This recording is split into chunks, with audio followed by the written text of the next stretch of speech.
Ashwin astro நேயர்கள் அனைவருக்கும் அன்பார்ந்த வணக்கம். உங்க எல்லாரையுமே ஜோதிட தரிசனம் நிகழ்ச்சிக்கு வரவேற்பதுல ரொம்பவே மகிழ்ச்சியா இருக்கு.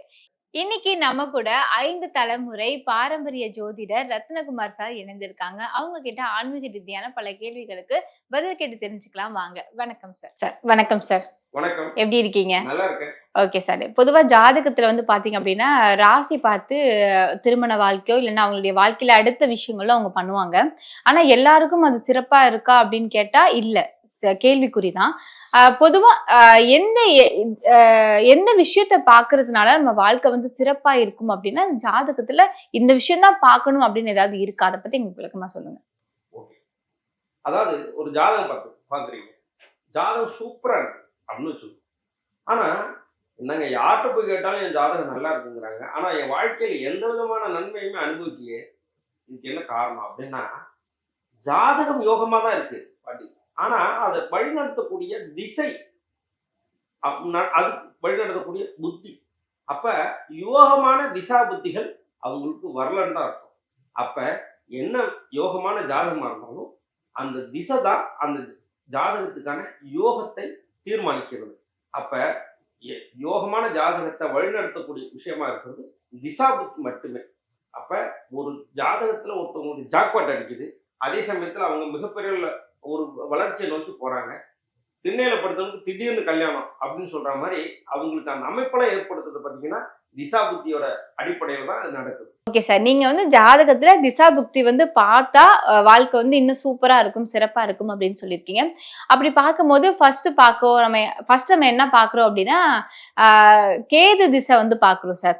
கேது அப்படின்னாலே அது ஒரு ஆன்மீகத்தை குறிக்கிற ஒரு கிரகமா இருக்கு. அப்படின்னா கேது திசை நடக்கிற எல்லாருமே ஆன்மீகத்துல முக்கியத்துவம் கொடுக்கிற ஒரு நபரா மாறுவாங்களா? அப்படி இல்லைன்னா கேது திசை நடக்கிறதுனால என்ன மாதிரியான வாழ்வியல் மாற்றங்கள் அவங்க வாழ்க்கையில் நடக்கும்? அதை பத்தி விளக்கமா சொல்லுங்க. சரி. கேது அப்படின்னாலே பொதுவா ஆன்மீக கிரகம் அப்படின்னு நம்ம சொல்றோம். அப்ப அந்த கேது யார் கூட இருக்காருன்றத நம்ம பார்க்கணும். பொதுவாகவே ஜாதகத்துல பாத்தீங்கன்னா ஞானத்தை குறிக்கக்கூடிய காரகமும் மோட்சத்தை குறிக்கக்கூடிய கிரகமாகவும் இந்த கேது தான் செயல்படுது. அப்ப கேது ஒரு திசை நடத்திடுச்சுன்னா இவங்க சாமியாரே போயிடுவாங்க, சன்னியாசியே போயிடுவாங்க, குடும்பத்தை விட்டு புரிஞ்சிருவாங்க அப்படிங்கிற விஷயம் இல்லை. அதை நம்ம முதல்ல புரிஞ்சுக்கணும். பொதுவாகவே உபஜயஸ்தானங்கள்னு சொல்லக்கூடிய இடத்துல 3, 6, 8, 11 இந்த ஜாதகத்துல பாத்தீங்கன்னா கேது திசை நடத்தினா ரொம்ப நல்ல பலன்களை செய்யும். கேது திசை ஒருத்தவங்களுக்கு நடக்குது அப்படின்னா அவங்க என்ன மாதிரி லைஃப் மாற்றிக்கணும் அப்படின்னா, ரொம்ப எளிமை, ரொம்ப சிம்பிளிசிட்டி. எப்படின்னா கேது அப்படிங்கிறது சுருக்கம். தன்னை யாருங்கிறது எஸ்டாப்ளிஷ் பண்ணாம நான் யார் தெரியுமா அப்படின்னு கேட்காம காமா இருக்கக்கூடிய கிரகம் தான் கேது. ஏன் அப்படின்னா இதை ஞானக்காரன் சொல்றோம். அதாவது தன்னுடைய ஞானத்தை உணர்ந்தவன் தன்னை வெளிப்படுத்த மாட்டான். அப்ப இவங்க தான் சாதுக்கள், சன்னியாசிகள், சித்தர்கள் சொல்றோம்.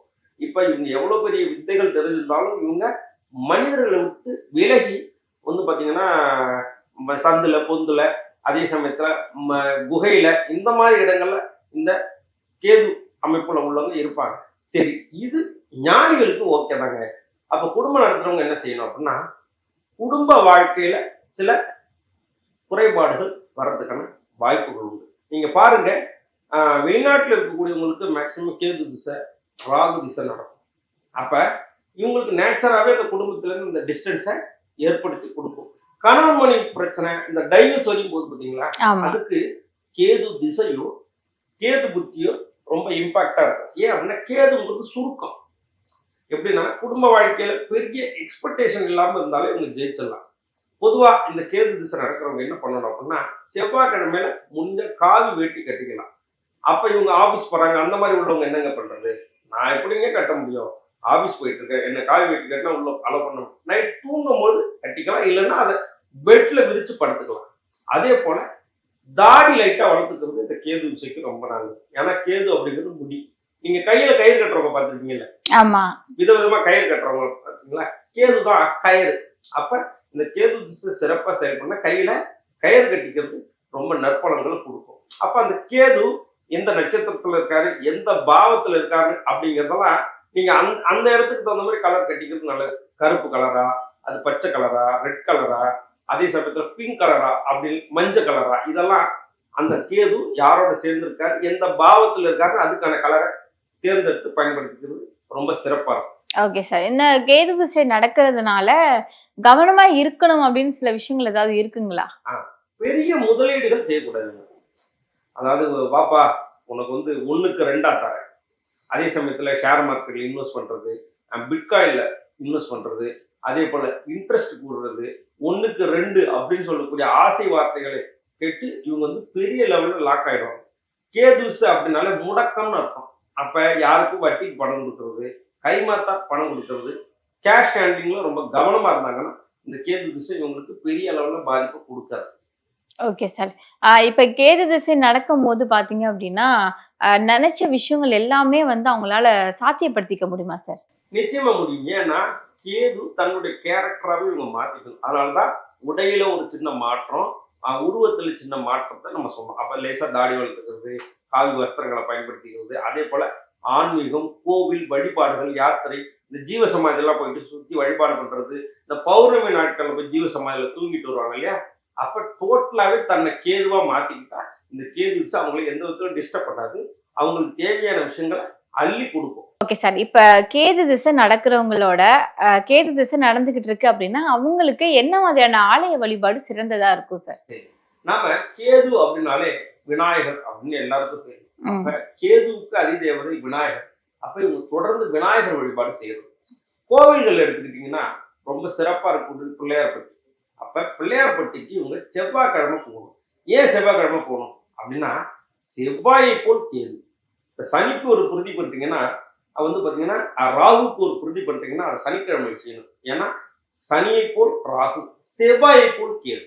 அப்ப செவ்வாய்க்கிழமை இந்த அபிஜித் முகூர்த்தம் அப்படின்னு சொல்லக்கூடிய 11:45 இருந்து 12:15 அப்படின்னு சொல்லக்கூடிய இந்த உச்ச காலத்துல போயிட்டு இவங்க பூஜை பண்றாங்க அப்படின்னா ரொம்ப சிறப்பா இருக்கும். கேது அப்படின்னாலே உங்களுக்கு வந்து அருகம்புல்லை குறிக்கக்கூடியது. அப்ப விநாயகருக்கு அருகம்புல் மாலை சாத்திட்டு தேங்காய், ஏன் தேங்காவை நம்ம பயன்படுத்தணும் அப்படின்னா குடுமி அப்படிங்கிறது முடி, கேதுங்கிறது உங்களுக்கு முடிதான். அப்ப விநாயகருக்கு நீங்க வந்து அருகம்புல் மாலை சாத்திட்டு சந்திரிகா விட்டுட்டு நீங்க வழிபாடு பண்ணிட்டு தோப்பு கரணை போட்டு வந்தீங்கன்னா இந்த கேது திசைக்கு சிறப்பான பரிகாரமா அமையும்.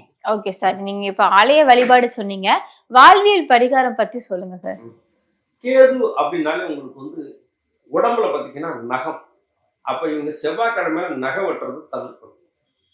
அதே போல உணவு பழக்க வழக்கங்கள்ல சின்ன மாற்றத்தை ஏற்படுத்தணும். இவங்க அதிகமா அசைவம் சாப்பிடுவதை இந்த கேது திசையில குறைச்சுக்கிட்டாலே ரொம்ப சிறப்பா இருக்கும். ஏன்னா ஞானிகளும் சித்தர்களும் அசைவம் சாப்பிடக்கூடாதுங்கிறத அவங்க வலியுறுத்துறாங்களோ இல்லையோ, பொதுவாகவே இது எகெயின்ஸ்ட்.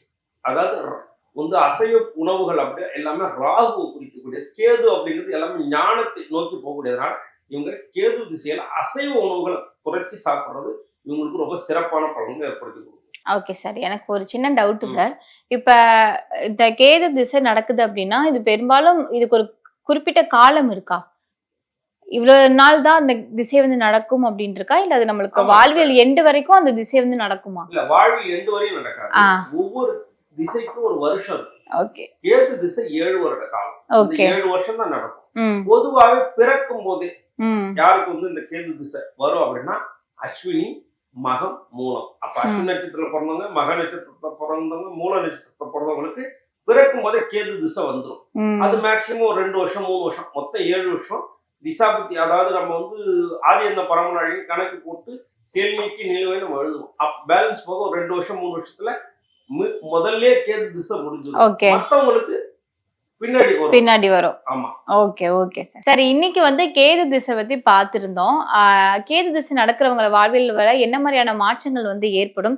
அவங்க எந்த ஆலய வழிபாடு அவங்களுக்கு சிறந்தது? வாழ்வியல் பரிகாரம் என்ன?